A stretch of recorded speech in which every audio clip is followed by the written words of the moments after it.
Let's welcome on stage Mr. Tawfiq Al-Lawati, Head of Industry Committee, Oman Chamber of Commerce and Industry.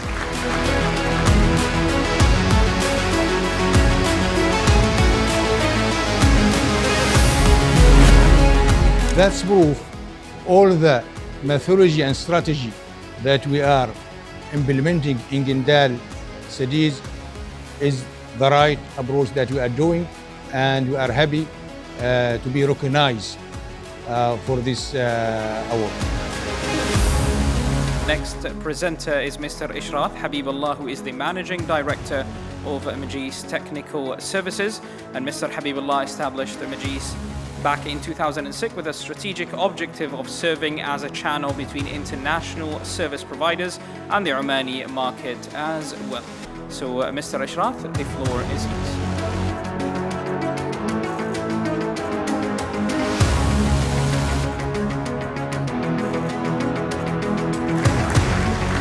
I would kindly invite our chief guest, His Excellency Engineer Badr bin Salim Al-Ma'mari, Chairman of the Authority for Projects, Tenders and Local Content, on stage for the award presentation.